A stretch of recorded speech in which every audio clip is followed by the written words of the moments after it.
Well, welcome everybody to today's episode. Thanks for joining in. Thanks for tuning in. Today we have a special guest with us. His name is Daryl Sutton, and he works for Chauvet, which is a lighting company. And today we're going to be doing a dive into lighting. But before we hop into that, Todd, Michael, how you guys doing? Pretty good. Yeah. For a Monday. Alive and healthy and well. Yeah, you guys look really, really good. In Michigan, under the COVID-19 stay-at-home mandate. Do what you can. Yeah. Work. Actually, so, Daryl, where are you located right now? Branson, Missouri. Missouri. So what's the mandate look like right now during COVID? We're kind of shelter in place still. I think that's going to continue on for another week or so. But no, things are going good. It's just I'm a tiger, so I like to roam. And whenever you cage a tiger, we get a little irritable there. But we're doing good. We're doing good. Yeah, I think we're all feeling a little bit of that, right? I mean, for us, we do sales for Parkway, and we love getting together with our clients, taking them out, going on location, and looking at their space and helping them come up with creative ideas for their rooms, whether it's for audio, video, lighting, take your pick. And right now, it's all over video, it's all over phone calls, it's all over emails. I know for me as an extrovert, I'm kind of missing just interacting with people face to face. And so I definitely miss that. How about you guys? How you guys feeling with that? I miss eating out. Yeah. My wife's a pretty good cook, but I miss my lunch. Someone asked me that earlier today. Maybe it was another meeting we were doing, but to me, it's like, I can't wait to get back to church. People are going to be scared of me when I get to church the first time for Sunday. I'm going to be like hugging everybody. I love it. Oh, here comes Todd. Everybody runs the other way. Have you seen that meme with Chris Farley, like first day back at church, and he's like running the aisle, and he's going crazy and like falling all over himself? That's going to be awesome. Yeah, hopefully that's not me. It's going to be more Pentecostal when we get back. Exactly. Right. It will be. It will be, for sure. Well, Daryl, thanks so much for joining us today. So Daryl is the National Worship Resource Manager over at Chauvet, and he's been there for a couple of years now. But Daryl, for those who may not be familiar with you, you and I have known each other for well over a decade. I first met you, I think, in either probably 2007. Yep. And you've always been such a great resource. But why don't you give us a brief history of where you came from and how you ended up at Chauvet? Yeah, absolutely. Well, first off, pleasure to be here with you guys today. I grew up in where I live now, Branson, Missouri. And for those people that may or may not know Branson very well, at one time at least, we were kind of the live capital of the U.S. And so I grew up kind of around entertainment and started mixing and engineering actually audio when I was 13 years old. So that's kind of how I got started into the industry. Kind of migrated throughout working for another integrator kind of supplier here in the area, and then went to work for Martin Professional back in 2001, and was at Martin Professional and then Harman through 2018. And for 12 years there, I focused on the House of Worship market. And when Martin was purchased by Harman, I took over the House of Worship team. And about 2 years ago, like you said, I got a phone call from this awesome dude down in Florida named Albert Chauvet and said, hey, we want to invest in the worship community and we want to kind of start the end user focus, which we've never done. And we think the House of Worship is the right place to start. And I said, great, let's talk. And so here I am. There it is. It's interesting how manufacturers do that. Yeah, I think the House of Worship would be a gret place to start. Are we like naive? Like you can talk us into anything or what? So let me tell you about that though, because I had 17 years invested in a company, and I'm a very loyal individual. And so one of the things, anytime you're looking at an opportunity, you want to know like what's that safety net that I have here. So in my meetings with Albert and the team, I asked the question. I said, the house of worship is probably the biggest vertical market that you guys currently kind of have as a customer base. And for you to invest this type of a role, which is basically a business development type role, into your biggest market, like that doesn't make sense. Normally you would look for, new emerging markets that you're not doing as much business in, that there's more business potential, and that's where you would make that investment. And so I asked Albert, I said, why are you making this investment? And of course, there's probably cheaper opportunities for you to look at, to make this investment. And Albert looked at me and he said, there's two things. He said, number one, he said, I'm a man of integrity. And he said, I would not be a man of my own integrity if I didn't invest in those people who've invested the most in me first. And he said, the worship community has invested the most out of a vertical market. For me not to invest back into them first, I wouldn't be a man of my own integrity. And at that point is when I went, I think this is a guy I need to align with, because it's not just about the business side of it for Albert and the team. It was really a heart connection as well. And for me, 51% of what I do is for the church. The other 49% has been for Martin, Harmon, now Chauvet, for the manufacturer that I represent. And so when Albert and I had that conversation, that was kind of my confirmation that this was the right step forward, if you will, for me in my career. Oh, that's awesome to hear. Well, I think each and every one of us could have that tie. There's something just nice about working in churches, right? That's right. Part work and part mission, right? Absolutely. Yep. Absolutely. Yep. I love your green screen, by the way, with your little... it's not green, it's blue. Yeah, it's blue right now, but I know somewhere back there you're using something. Well, do you have a few other ones? I mean, I'm not feeling truly inspired by your current background. Maybe you have a couple of others that we can... Oh, yeah. How's that? Is that Branson? That's a nice place. That's about 40 miles south of here in Arkansas. Really? So, Yeah. Who knew that Arkansas could look like that? Come on, man. Natural country, baby. I love it, man. I want to go there right now. Yeah. I should throw up my pictures when I was down in, let's see, where was I last? Jackson Hole couple, just about a year and a half ago, hunting elk. Oh, yeah. I had a lot of pictures like that background. Yeah. Darryl, are you much of a hunter? Huh? Are you much of a hunter? Yeah, but I hunt on water. I'm a fisherman. Oh, a fisherman. I hunt fish. Yeah. Nice. Yeah, we do. We love to get to know everybody on a more personal level, and that just kind of, I didn't know if you were a hunter or not. That's something that I actually didn't know about you, that you were a fisherman. Oh yeah. My family enjoys the water a lot. That's you cool. ever do any of that noodling down south? No, that's crazy fishing. That's crazy fishing. I do catfish, but on trot lines. So I do run trot lines. Stick your hand in the hole and wait for it to bite. Yeah, no. What was that show? There was a show on TV that they were doing that on all the time. Yeah, I forget the name of it. I don't know what you're talking about. Yeah, one of those, crazy. Swamp crazy. People? Swamp People? Was it? I don't think it was Swamp People. No, is it a different one? I don't know. Well, cool. Well, let's dive a little bit into this. So today, what we really wanted to talk about. Stick my hand in a fish's mouth and catch them that way. Oh, yeah. Great idea. Actually, yeah, that's kind of creepy. That's weird. A little bit. I'm not going to lie. Sticking my fingers into a fish's mouth like that just to pull them out of the water. Not going to happen. Yeah. No. No, well, today we wanted to talk a little bit about lighting for video. A few weeks ago, we opened up our podcast with talking about live streaming, equipment and video, that sort of thing. And then we did a 2-part where we talked about audio for live stream, trying to maximize and get the best audio results for your live stream, no matter what your setup. And so today, because we have Daryl with us, while we have him here, selfishly, we want to talk a little bit about video or lighting for video, and how to maximize and how to get things looking well on video, because that can be what looks great live inside of a room doesn't always translate the same to video. And so we wanted to get a little bit of your input and expertise on that, Daryl. But before we dive into that, can you give us a little bit of background about Chauvet and where they come from, and kind of a little bit of background and history on the company?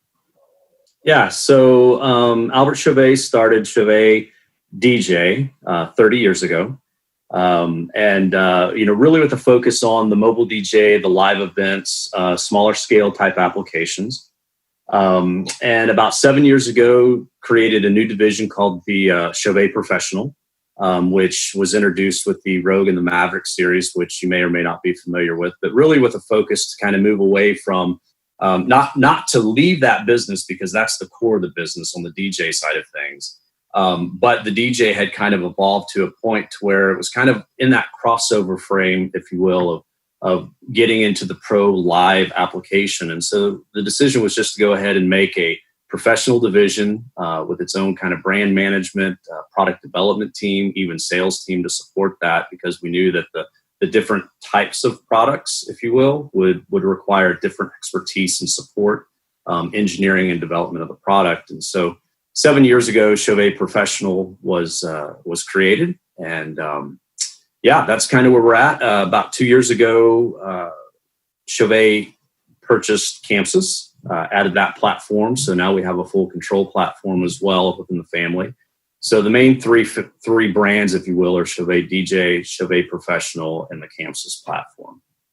Yeah, thanks so much for that breakdown, which we've been, using Chauvet here for a few years now, and have most recently in the last over 12 months have been installing the Campsys consoles as well, which we think is a great platform, which we can dig into a little bit later. But let's dive into a little bit of lighting for video. If I came to you and I said, hey, we're thinking about doing video, or hey, COVID is here and we can only do live streaming, and we've invested into a couple of cameras, and now it's just not looking right for us. How do we get the lighting right? How do we get the image right to translate correctly to video? Where would you have us start? Well, obviously, the first thing that we need to identify is what is the space that we're going to be working in. That's kind of a given. But once we've identified the space, we know what the limitations are. I mean, there's kind of a few things really that we have to worry about. In my opinion, the way that I approach, and I think everybody approaches lighting just a little bit differently. So there's quite a bit of what I may present forward, which would be my approach. And you may talk to 2 or 3 other folks and they might give you their approach, which would all be slightly different, but I think we're all going to kind of come to the same common core, if you will. And that is, we need to light the object or the individual that we want to be represented and focused on. In a live setting, that's the same reason why we have lighting in the worship environment or any staging application, is we want to focus the listener's attention. And even though in broadcast, we're only looking through this versus having everything around us viewable, right? We're only looking through the lens of the camera. We're still wanting to focus the listener's attention to a specific area, individual who's presenting, whether it's song, spoken word, or whatever. And there's a lot of other things that go on in the background. So obviously, we want to light the individual or the area that we want the listener to focus in on really well. And we do that in a couple different ways. Don't want to get ahead of us, but basically we do that with front key lighting. Few different ways we can dive into on how you would do that. We would look at doing some sort of a backlighting. What the backlighting does is basically helps us to take a 2-dimensional object in a 2-dimensional space and create a 3-dimensional object, if you will. By backlighting, accentuating the shoulders, the roundness of the hair. You can kind of see a little bit of light coming down from my beautiful lighting in my office here on my head. But then you would also look at your background as well. And so basically what we're trying to do there is we're just trying to, what is the limitation on how far back our eye is going to be looking? And then by using that backlight and the backdrop lighting, if you will, create that separation and bring the individual closer that we're trying to focus the listener's attention on. So there's kind of 3 main components, if you will. There's front lighting, there's backlighting of the object. So front and backlighting of the object, and then lighting the space behind the object. And when I say object, that's an individual, but that's the easiest. Right. Yeah. No, that's really good. That's really good. And that's something that I've implemented at various churches that I've worked at. And even during this COVID thing, a lot of people have been moving towards live streaming because they're trying to connect with their people. They're trying to connect with their church body. And so they're they're asking those questions. Why doesn't it look this way? Well, this is what we have to do. We have to move from this to this. And this is kind of the approach. And I love the way that you broke it down for us. So if when you're talking about lighting the background, like what type of fixtures are we talking about using here? What are we going to find that's most effective in order to create separation so that there is some contrast between the object, like you said, that we're trying to focus in on, and then whatever's behind or surrounding without distracting? Yeah. So, I mean, again, a lot of it plays to the space. If you're in a room that has a lot of what we would call positive space or white walls, white surfaces, then we're probably going to want to light that with a color. So that way we can get a nice, even look. Even if we just went with a white, that would be fine. It doesn't necessarily need to be a color. It needs to be more of an intensity, I guess, is what I'm going for there. If you have more of a darker space, or we would call that negative space, like a blacked out stage, then we would probably look at adding something that we could light in front of that. Anytime you have a negative space and you're trying to light this object, it really just kind of looks weird. Even if you do good front lighting, key lighting, good backlighting, you still kind of just have this negative void, and your eye doesn't know when to stop, right? It's just looking back into the darkness. So, it can be as simple as, creating some sort of an existing set piece, or it could be a chair. I mean, it could be something as simple as a chair or a desk in the background that we could light, just to kind of create that furthest distance that our eye is going to view, and then help create that separation between that object or that background and the individual to pull them forward in the image. Now, let me ask. Does that change in a live setting? I mean, we're talking video, but how big are the differences? Are some things more important of what you said for streaming or for video retaping than it would be recording? Sure. In my opinion, no. The only difference is that in the live, our eye is much more sophisticated than a camera. So we don't have to create those drastic differences as much as we do on camera. Our eye will adjust to that. So in other words, the intensities can be a little lower. We don't have to punch it as much, if you will. We don't have to push things or create that separation through intensity, because our eyes will naturally adjust to that. Cameras won't adjust to that. They're going to adjust to the brightest thing in the room, and everything around that kind of adjusts to that. So I think the elements are the same. I mean, even when I talk about in a live setting, when the biggest thing is on an individual or an object when you're lighting them, to create backlight. Backlight will separate them from the stage. And even in a room with 2,000 or 3,000 people, or even just a couple hundred, it really does kind of create that more of an intimate conversation. When we're viewing broadcasts, it's pretty easy. We're only seeing what's on the screen. In person, we're seeing everything in the space. And so in person, we want to create that more of an intimate conversation between pastor and 2,000, 3,000 people, but it feel like it's a one-on-one conversation, right? So I think that the principles are the same. I think we just have to emphasize it a little bit more for broadcast, because the camera doesn't adjust to that, whereas in the live setting, our eyes will make those adjustments. Now, I mentioned this earlier before we started the podcast, but for a lot of people using live stream services, whether it be Boxcast or live stream, Vimeo, YouTube, Facebook, so on and so forth, to me, every time I've used the platform, it always seems to darken everything a little bit. So what would you recommend for somebody who's going through that and saying like, hey, what I see through my camera viewfinder or what I see on my multi-viewer or on my computer screen is not the same of what's being outputted to the public. How do I find that balance? How would you approach that particularly?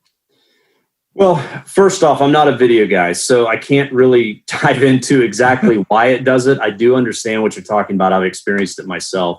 What I have done in a couple scenarios where we've had that issue is we've brightened it up a little bit. And you can do that one of two ways. I mean, that's either done through your video system or through your lighting, right? Yeah, I mean, you're either gonna open the iris on the cameras up just a little bit more to create a brighter image. So that way, when it does that, kind of shade down, if you will.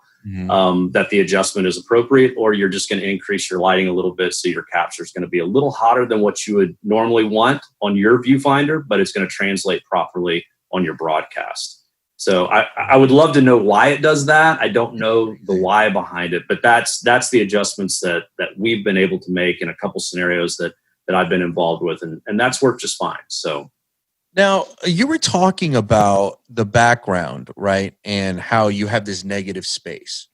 A lot of churches are doing these set designs where they have these LED strips behind them, and there's just negative space. But the LED strips are so integral to the look of the stage. What would you say if they can't put something in front of those LED lights in order to create some sort of buffer between the object and the background? Like, how do you approach lighting that without it feeling like this dead space that's just behind the speaker? Well, first off, I would say there's a lot of really inexpensive, cool ways that you can go about creating something similar to the LED strips without spending that kind of money. I actually saw, I forget exactly who posted this, but if I can find out, I'll let you know. We can put the link into the video. You can actually create a very inexpensive box out of 1x wood, paint it black, put some little stick pins in, and literally get white yarn and just web the white yarn across that in different patterns, hang it, and light it with even just a white light to create it. It's hard to explain. I hear what you're saying. Yeah. I mean, you can create another one that I saw was using some old shade blinds. So like the strips of shade blinds. Yeah. And they literally just hung it like chimes in the background. And then they lit it from the front, and it created just enough separation, had the spacing for the negative space, but also then had the material that was being lit by the light source. Now, in that scenario, they were using an LED multicolor fixture, so they were able to create different colors on that. That's cool. Yeah, I mean, and there's really a lot of ways. And I even saw one more, which was literally just PVC pipe, 1-inch PVC pipe that had been painted white. And they just spaced it out and uplit it, and it looked great. So there's a lot of things you can do that are really inexpensive that can help kind of create that background, if you will, or that barrier to bring the negative space forward just a little bit. Yeah. There's quite a few resources out there. One of them is churchstagedesignIdeas.com. Okay. And a lot of churches are uploading their set pieces and showing that off. So you can go on there and check out a lot of different ideas. I think I just heard a new use for our organ pipes. There you go. I love to light organ pipes, my friend. We don't send air through them anymore. So maybe just throw lights on them, man. Organ pipes are beautiful to uplight. Yeah, that sounds actually really cool. Yeah, Church Stage Design Ideas is a great resource, actually. So, was it Steve Jobs that said this? He said, good artist, what was it? Good artists imitate, but great artists steal, or something like that. Sounds about right. To churchstagedesignIdeas.com and steal your next set design. Imitation is the highest form of flattery. Yeah, something like what it is. Yeah, something along those lines. Yeah, but no, that's great. So if I wanted to can you dive into a little bit more of the 3-point lighting? Because obviously I'm very familiar with lighting, and I think both Todd and Michael are as well. So when you talk about 3-point lighting, we very much understand what you're saying. But can you, just for our listeners and our viewers, can you just talk about, all right, what am I talking about when I say 3-point lighting? What direction are those lighting fixtures coming from, and what type of fixtures are they, so that people can kind of research and figure out what they need? Okay. Yeah, so 3-point lighting typically is going to be 2 key lights and 1 backlight. That would be your standard kind of form of 3-point lighting. If we are talking about today, the COVID-19 era, where we are creating more of a studio application, we would approach that slightly different than in a standard staging application. In a standard staging application, we would do anywhere between a 45 to 90 degrees kind of off axis for our front keys. So key 1, key 2, with the third point being your backlight on the individual coming from behind at a very steep angle. Typically in a studio setting, you're going to come in about 22.5 degrees off for your key light for point 1. And your point 2 key light is typically going to come just off axis of your camera position. So if you're doing a single camera, and it's actually considered to be more of a fill light than it is a key light. So what that means is your intensity is going to be a little bit lower. You're literally going to bring up your key light that's coming in from the upward angle to whatever level that you want to light the individual from an intensity perspective. And your fill light is going to come in just enough to fill in the shadows on the other side, but not to actually be the intense light. You're still going to have more of the intense light coming from your key.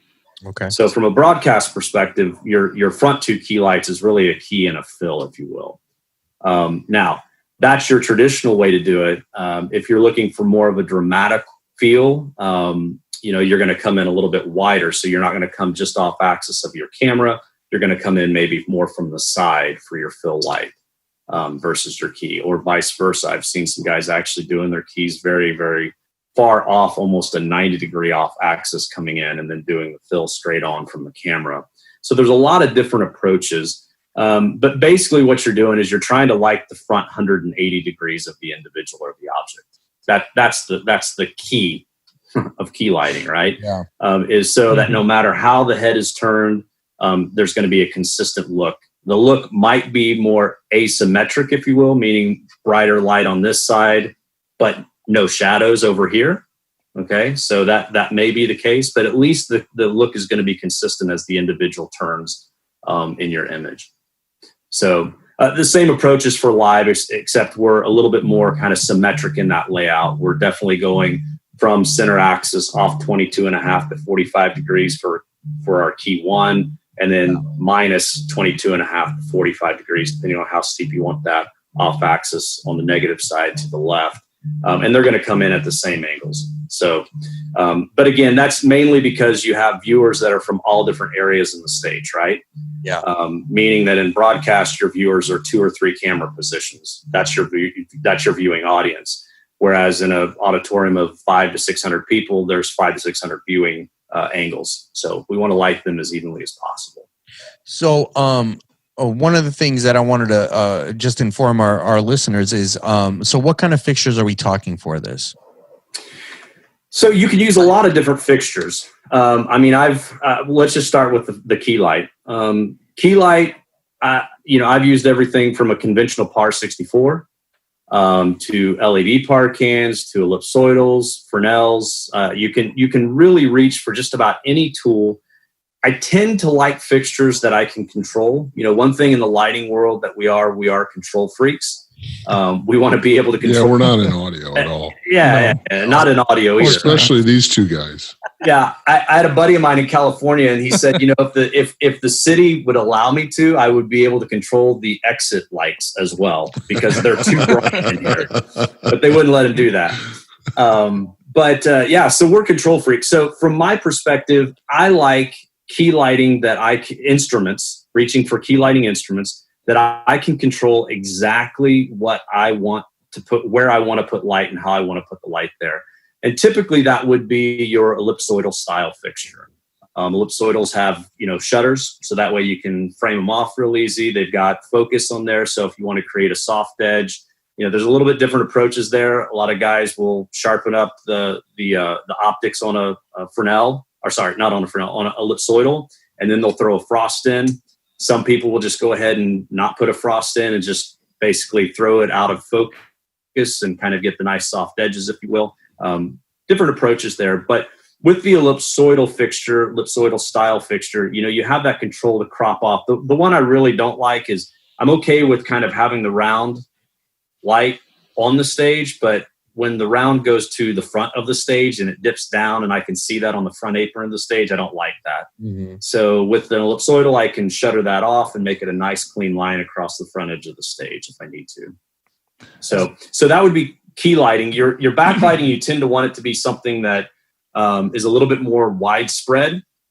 something that's just softer in nature. You still want to be able to control that, mainly because if you think about the angle coming in from behind at about a 60 to 80 degree angle, depending on how far back on your stage you're positioning that, you don't want it to be hitting into the first 2 or 3 rows of your audience. Otherwise, you won't have people there, and that's kind of who the individuals on stage are immediately communicating with, is the first 3 rows of individuals, right? So we want that to be a comfortable space for people to be.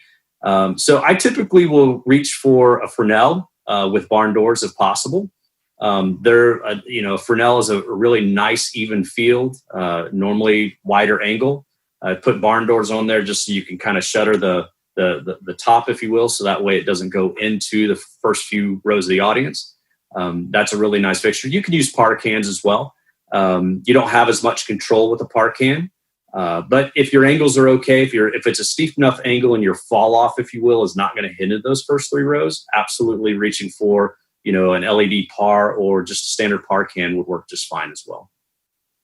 That's great. Thanks for bringing that down for us. Any questions you guys have in regards to that, Todd, Michael? Well, just something to point out when you're talking your angles. Are you talking angles like off axis or also up? So when you say 45 degrees off, define that.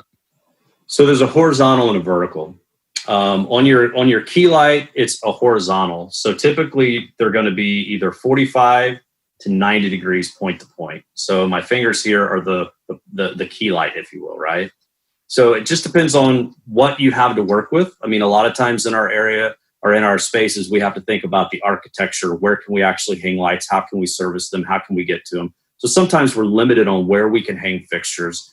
If you do it any less than a 45 on the horizontal, if you will, we're not really getting the advantage of having 2 key lights there, because we're not really looking to intensify the output or the intensity of the light at the area. That's not the reason for bringing in 2 lights. It's for a coverage perspective. And then there's the vertical. And I haven't really mentioned the vertical on key lighting. The 45 to 90 that I've mentioned is all horizontal on the key lighting.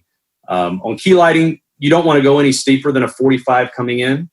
And the main reason is you go steeper than a 45 coming in, you start to get raccoon eyes, especially if you have really I have this little double chin thing here. So if we come in any steeper than that, we can't get under the chin very well. But you also don't want to come in too flat. You don't want to come in at, a 15 degree angle either, because then now your light's traveling and going to go into your backdrop. So anything you're trying to do on the back side, that's dynamic lighting, if you will, lighting your back, your backdrops, your scenic elements, or your other band members that might be on the stage, you're going to start hitting it with white light now. So on the vertical for key light, you want to stay anywhere from about 20 to 45 degrees on the vertical. Now your backlight is different. That's going to be a very steep angle, and that is the vertical angle on that is anywhere from 60 to less than 90. If you go to 90, it's considered a downlight, which is something that or top light, which is something a lot of guys are kind of going back into these days. Don't really want to get into that too much in this conversation, but so normally it's between 60 and 80 degrees on the vertical, but that would be dead center of your zone. And I really haven't used that term yet, but a zone is really what you're creating when you create 3-point lighting. When you're bringing 2 key lights in and 1 backlight, you're creating 1 lighting zone.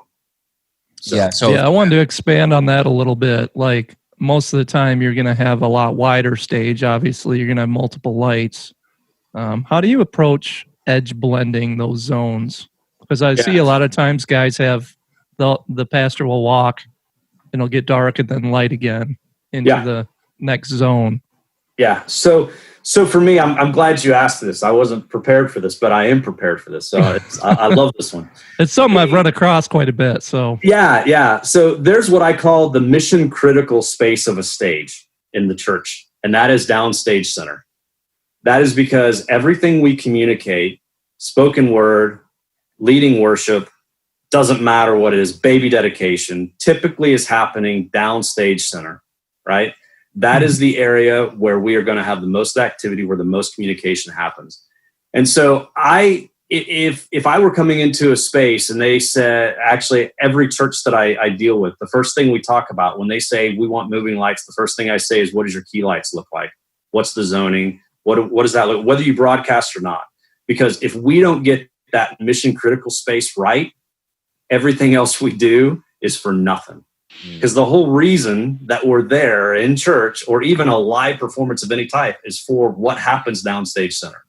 So the way that I do it is I always do 50% overlap in that downstage center area. Now that area has to be defined by, does pastor walk 10 foot, 12 foot? Is he a 20-foot pacer? What is the definition of that? If our stage is 60 feet wide and pastor walks the 20 foot in the middle of the stage, downstage center, then that is our mission critical space. And we will figure out what our throw distance is, what the optics are that we want from a lensing perspective, how much area we're going to cover.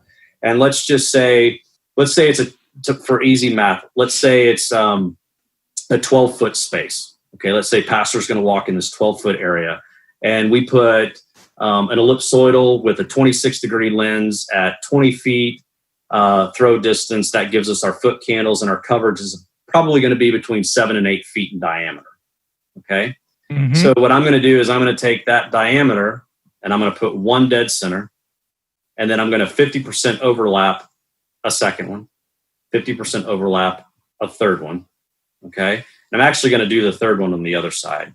So literally I'm going to have 3 zones. I don't want to call it lights because if I'm doing 2 points, it's going to be 2 lights per zone. So it'd be 6 fixtures. Mm-hmm. Does that make sense? Mm-hmm. Okay. If we're doing a single point, which a lot of guys are doing these days, then it would be 3 fixtures. But basically we're creating a zone of 8-foot diameter, light, dead center. We're going to do 50% overlap. So 50% of 8 foot is 4, right? So 4 foot of the next light is going to be overlapping the center. And then we're going to go 4 foot beyond that. So now we're going from center, we're going over 8 feet, all right? And then we're doing the same thing on the other side. So that gives us our 12-foot spacing, if you will. Now, as he walks within that space, he's always going to be hit by 2 zones of light, no matter where he goes, unless he goes to the far outside edges, okay? And that's where then we would bring in our next zones, and we would figure out, do we need to do 50% overlap or do we do edge to edge? But for me, in the downstage mission critical space of the stage, I always do 50% overlapping, no matter if I'm doing single source, if I'm doing 2-point key, 3-point key, 4-point key, it doesn't matter. I'm always going to do 50% overlapping in that space. And that's going to give you the nice edge to edge to where he's not going from light to dark and light to dark. Because again, in person, live, you may not notice the shadow shifts, if you will. That's right. What I call it. Yeah. On broadcast, you absolutely know the shadow shifts. A friend of mine was a pastor. He went to pastor church down in the Tampa area about 6 years ago, and he reached out to me. He's like, "Hey, we're doing this live broadcasting thing, and I've never been a part of it. Do you mind watching some of our broadcasts and give me some pointers?" So I did, and one of the things that was happening was as he moved his 10, 12-foot space on the stage, he was constantly going in and out of, literally like 6-inch shifts when he would just sway. His head would go out of light into the dark, back and forth, right? And about 2 months after I gave him some feedback, I went down there, and in person, you couldn't notice it. I went down there and I experienced 3 services. You couldn't notice it in person. So he was having a hard time when I said, "Hey, check this out." He could see it on video, but he's like, "Hey, in person, we don't notice it." I'm like, "Well, yeah, you won't notice it." And so anyway, that's something that you need to be mindful of. If you're broadcasting, you can get away with maybe not the perfect setup or scenario for live, but broadcasting is really going to pick it up. Isn't that interesting? On an earlier podcast we did, we were talking about audio for broadcast and live streaming. And we said the same thing. You remember that discussion? Yeah. We're like, you can get away with some things in live, but as soon as you go broadcast, man, you're like under a microscope. And it's much more revealing. Video. Absolutely. And there's historical archive of the moment. Live, it kind of happens and it's gone. You don't remember 30 seconds ago at the time. So it is critique. Did not. So you can go back and get irritated over and over and over again. Right. So on that key light thing again, now we're talking upstage and downstage, maybe 2 zones stacked stage deep. Would you do the 50% overlap as well? Again, it depends. If you're transitioning from one area of the stage to the other consistently, you have to. Because if you don't, you're naturally going to have that same issue that you were having left to right stage. You're going to have up and down stage. In most scenarios, we don't really see that. There is, I don't want to call it a separation because we are a team on the stage, right, during worship. But in a worship set specifically, there is typically some differentiation, if you will, between the worship leaders and the supporting worship leaders who are the band behind, right? Mm-hmm. And so typically you're not seeing that transition from that kind of frontline area to the upstage or the downstage area to the upstage area. You're not seeing that so much.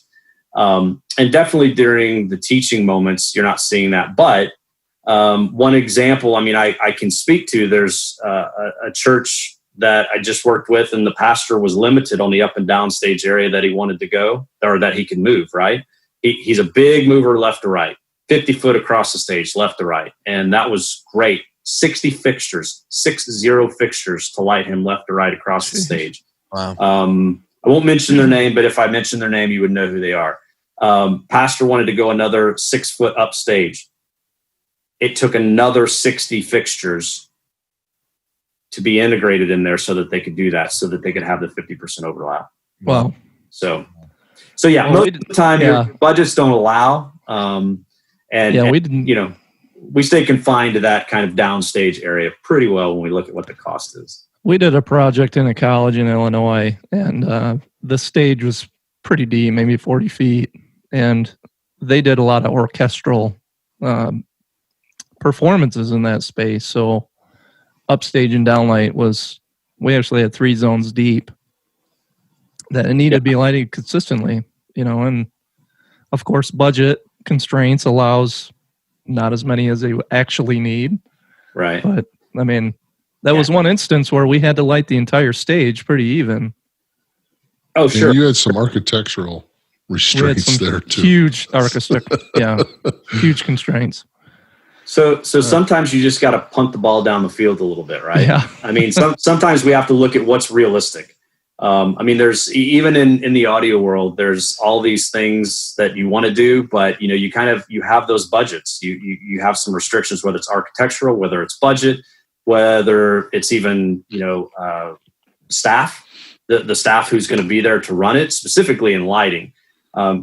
I love a full automated rig because it creates so much flexibility in a lighting rig when you have all automated rigs. But if you don't have the individuals who know how to run and maintain that system, it's like putting a 16-year-old kid in a NASCAR and expecting to go run a race. You know what I mean? It's not going to happen. So we've got to be mindful of that. You might not win, but it'd be fun to watch. No, it'd be fun for the 16-year-old, right? It'd be fun for the same thing in the church, right? It may not work very good. It'd be fun to watch. Right. Well, while we're here, one of the things that I wanted to bring up is definitely the Kansas consoles. Like you said, Chauvet acquired Kansas, which we found out today stands for Chameleon Systems. So for those of you dropping knowledge on y'all. Chameleon. There's got to be something with that name, right? Why? Yeah, why Chameleon Systems, Darryl? Yeah. So does it change color? No, it doesn't change color. The concept is specifically in the MagicQ platform.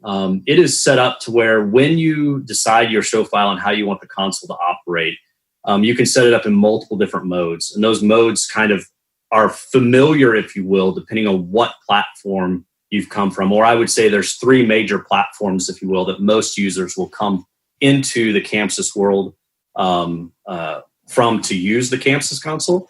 So the idea is that you can take the Campsys and kind of mimic some of the same things you've been used to on other platforms. It now will function very similar to that with some of the Campsys own twist to it. But that's the whole play on the Chameleon systems, is trying to create a platform that multiple users can step onto and feel like they're a little bit at home, if you will.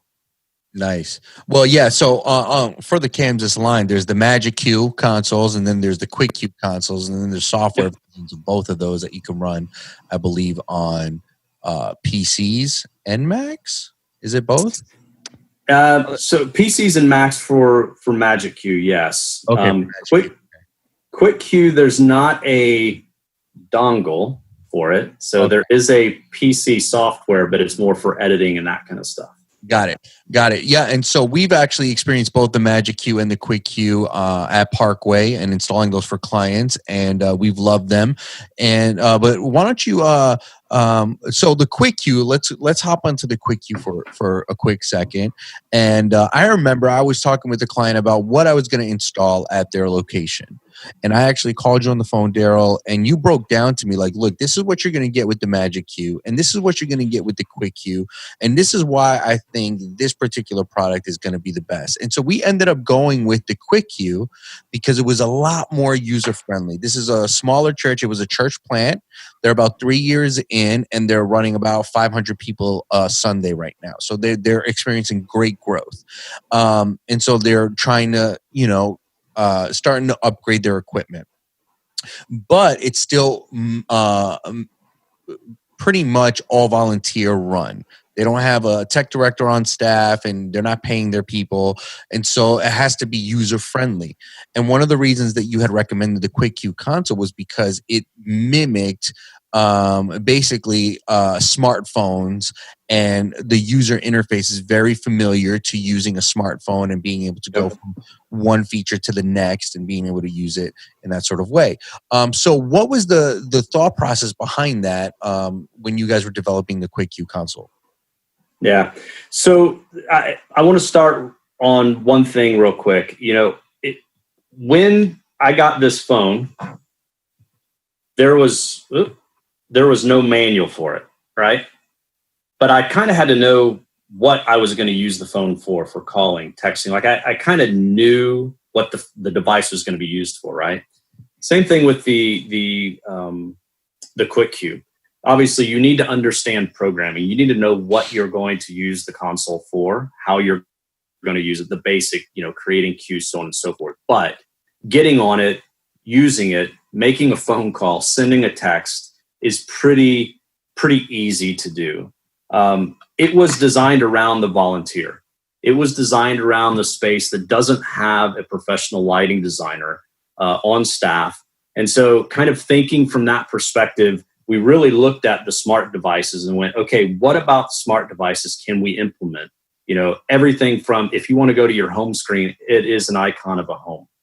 You click the home button, it takes you back to the home screen, right? Mm-hmm. Very simple concept. But in other consoles, you have to look for this button that says something that, if I'm not a lighting person or used to that terminology, I don't really know what that is, like menu. Okay, that kind of tells me home, but it doesn't tell me home, right?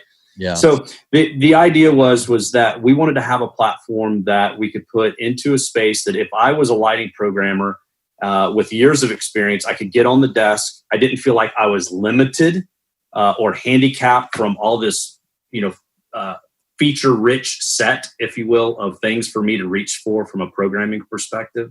But yet it could be scaled down enough to the point to where, Joe the plumber, if you will, who comes in on the weekend to serve, or in your local, church or civic center or theater or whatever, could still feel comfortable and not intimidated to operate and function the console.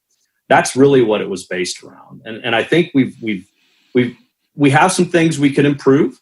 But for the most part, I think we got it 95% right out of the gate. Guys that are getting on this just really love it. The guys who are what I would call super programmers kind of go, okay, yeah, it doesn't do everything I want it to do, but it's got 90% of what I use all the time. And that's the cool factor, right? Because we can have those guys who are super users, as well as those guys who are very novice users, get on the platform and kind of perform at the same level, if you will, from an execution perspective. Well, the first time I got on the QuickQ, now I'm an audio guy, never ran a light show in my life.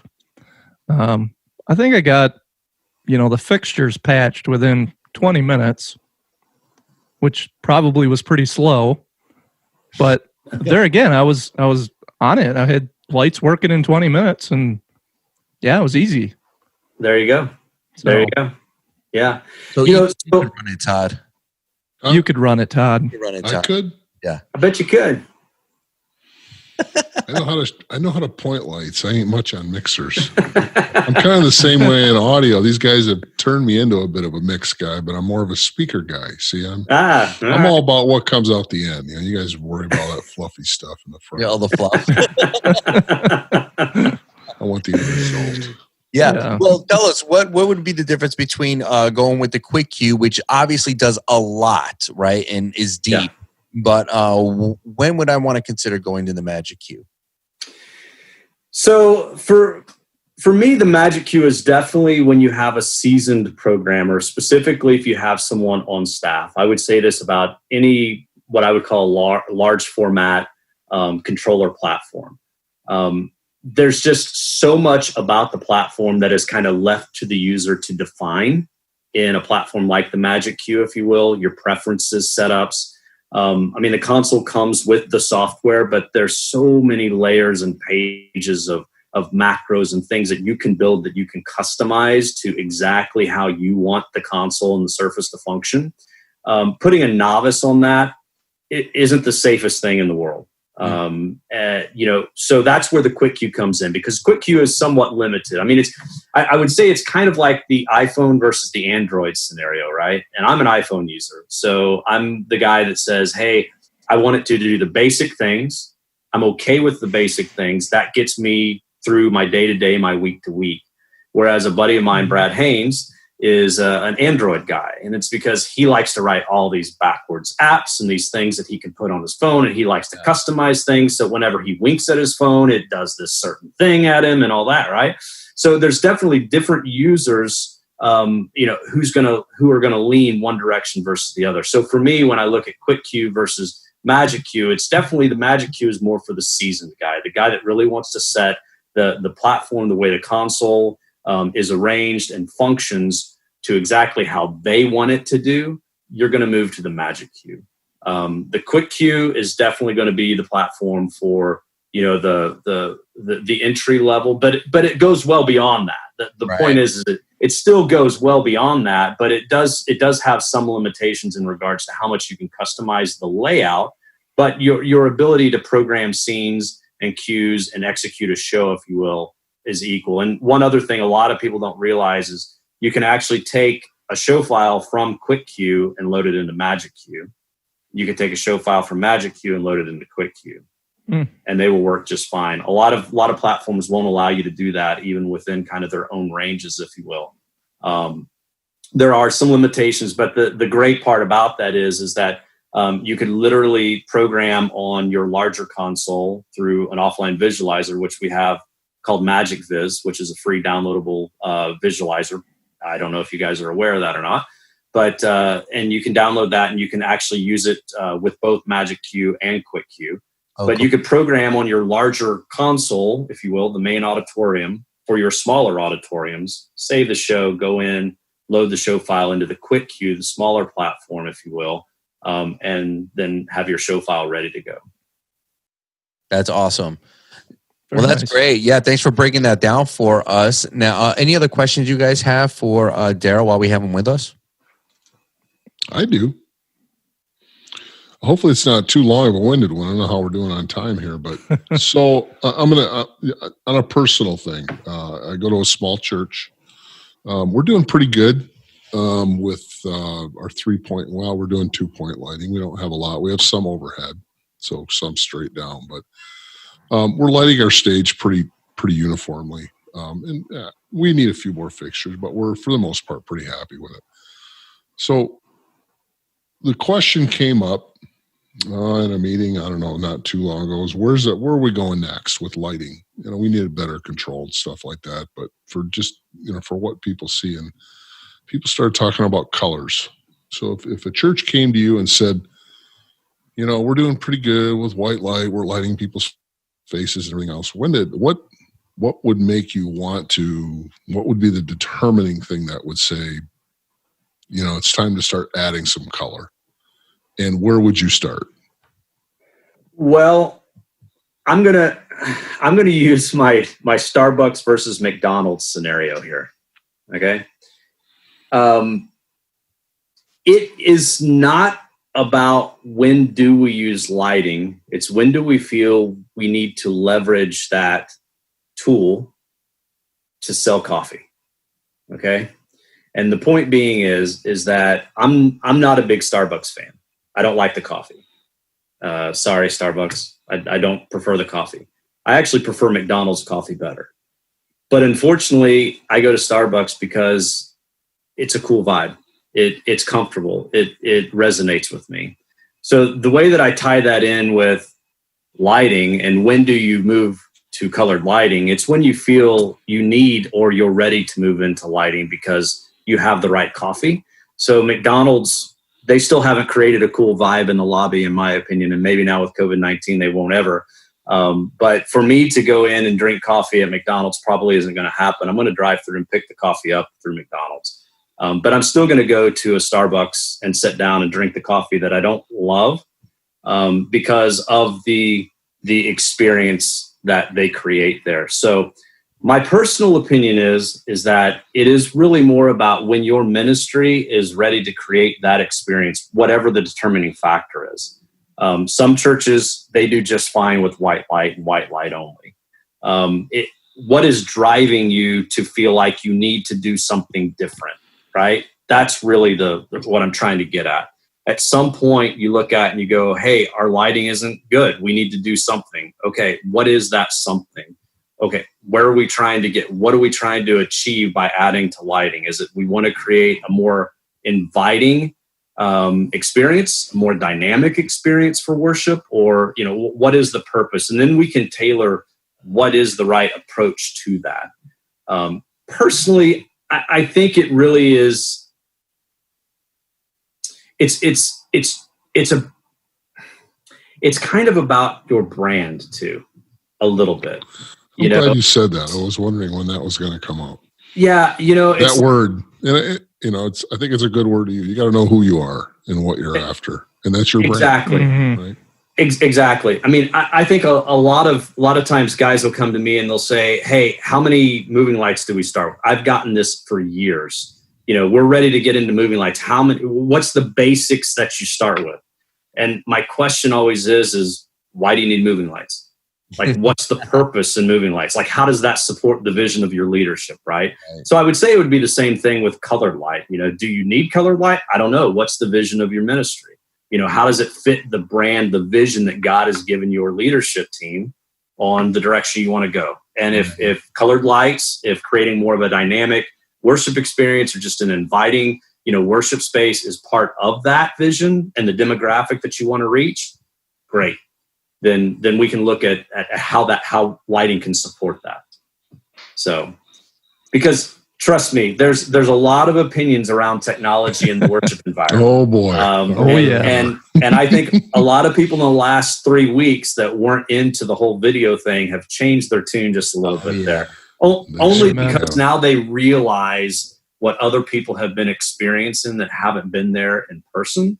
But it's our only tool to worship together right now. Yeah. The church I go to, the lead pastor, he was always we'll do a live stream, but like this little Mevo camera and that whole thing. And he's young. He's, and he's got sleeves and awesome beard and very dynamic and young and all that stuff. But he was always about the gathering. We need to gather together as the church, right? But now it's kind of flipped. It's like, it's all about context, I guess, right? So now we have to say, no, there is room for this. There is room for live streaming and making that as engaging as possible. Even when we go back to gathering again, like there's room for both, right? And so I had a conversation with a good friend of mine. We may need to edit this out to be up to you guys, but I thought it was interesting because 3-4 weeks ago, when everything kind of hit the fan, he's not set up for streaming at all. And I called him and I'm like, "What are you going to do this week?" And he goes, "Man," he said, I'm going to spitball it. We're going to figure something out. We've got a camera. I've got some editing software. We're going to figure something out. And he did. And he nailed it out. He nailed it out of the park. Cool. Did an amazing job. But did what they could do really, really well. And I had a conversation with him after that, and I'm like, so what are you guys wanting to do long term? And he's like, man, this just doesn't fit into our vision, man. And he's a younger guy too, very hip dude. And he's like, we're just all about the live. We're going to do something to get us through until this is over. That was 3-4 weeks ago, something like that. Yeah. Yesterday, he and I have a conversation, and he's like, hey, so we really want to figure out, like, we don't want to go big, but we need to have something in place. Like, we realize that there's going to be these traditional churchgoers that when church comes back and we can gather in person, they're going to come. But there's a lot of people we're reaching right now that have never stepped into our church and might not ever step into our church. And if we stop serving them like they've been able to be served for the last 2 to 3 weeks, like, we may miss our opportunity. That's a loss, right? That's a loss. And so, we spoke about that. Their vision has expanded just in the last 2 to 3 weeks, because they've really looked at, hey, if we just kind of quit this overnight, like, there's a lot of people that won't make the trip and come into the building. So, it's opened their eyes a little bit and stretched their vision a little bit. Not that they're going to go all in, he's like, hey, we're a small church. What can we do for a couple grand? We can figure something out for a couple grand to keep you going, Yeah, for sure. So that's great. Yeah. I've loved watching the creative of the church over the last 3 weeks. I mean, it is crazy, isn't it? It is awesome. I mean, awesome. I'm the guy that always says, hey, you need to figure out how to constantly, build, flex your creative. I mean, Christian, you and I've talked about that over the years, just about being creative. And I think sometimes we get very stale, we just like thing over and over. And it's like, done it. It worked. Exactly. And now we were like, dude, you got to keep running, but there's the edge of the cliff. You got to figure out how to get to the other side. Right. Yeah. And I've just really enjoyed watching I'm watching, no joke. I tend to watch probably 4 or 5 services anyway a week myself online, just because of travel and whatnot. Sunday, I watched 8 different services just on Sunday, because I'm so intrigued by the creativeness. And, I'll tell you one of the coolest ones that I saw, and I've seen a lot of cool ones, and I don't mean to promote them necessarily, or single them out, but Church on the Move, if you didn't see their Good Friday, you need to check out their Good Friday, the way that they presented that. For sure. Pretty amazing and impactful. So they do great stuff, man. One of the things that our church did, and I'm sure a lot of churches did this, was trying to be as interactive as possible. So for like Easter, for example, even though we couldn't get together and, people are at homes, and usually when people are tuning in at home, they're in their PJs, so on and so forth. Yeah. Well, what we did is we were like, hey, we're going to have this photo contest, right? For like most awkward photo or best dressed. So people so dressed up on Easter and took pictures, and they would tag the church. Yeah. We actually gave away prizes like gift cards and that sort of thing, like, to be able to buy food and, help people out. But it was a real cool interactive way to engage. That could be dangerous. That could be dangerous. It could be very dangerous. But you got to live on the wild side sometimes, know. That's right. Did that interactive choir thing where... Yeah, we did the Zoom choir. That's pretty amazing. That's so cool. Yeah, so there have been some cool innovations in that sense where people are engaging and figuring out new ways to connect with their audience, even though we're not able to get together. That's awesome. Yeah, which I love. But all right, any final thoughts, guys, as we close up? All right. Well, I just really appreciate you, Daryl. Well, Daryl, why don't you tell everybody where they can find you or Chauvet or Kansas? What are the outlets, social media? Just give us the rundown. You're going to have to edit this one because I don't know that I know all that off the top of my head. All right. So just Google Chauvet and you'll find everything. Just go to Parkway. And we'll get you there from there. We'll talk to you. Yeah. So, golly, dude. See, the problem with this is that there's DJ, there's pro, there's camps and stuff all in different areas. Right. So, right. I know, for example, I've seen tons of videos on the Kansas consoles. So I know those are available on YouTube. But if you guys reach out to me or to anybody over at Parkway, we could point you in the right direction so that you get more information on Chauvet and all their different products and all the different things that they offer. But, the website's quite intuitive. I've been looking at it here as we're talking a little bit. So I've been on it before, but yeah, pretty intuitive website. I will say that. Cool. Well, Daryl, thanks so much for joining us today, man. I hope we could do this again. And I hope to bump into you real soon at some conference somewhere. Let's do it. I'm ready. Yeah. You're ready to go. I'm ready. Anywhere but this room. Just get me out of the house. That's right. Well, thanks so much, Daryl. And just take care of yourself. And thanks, guys, for being a part of another podcast. Thanks, Daryl. All right. Thanks guys. Man. Appreciate you.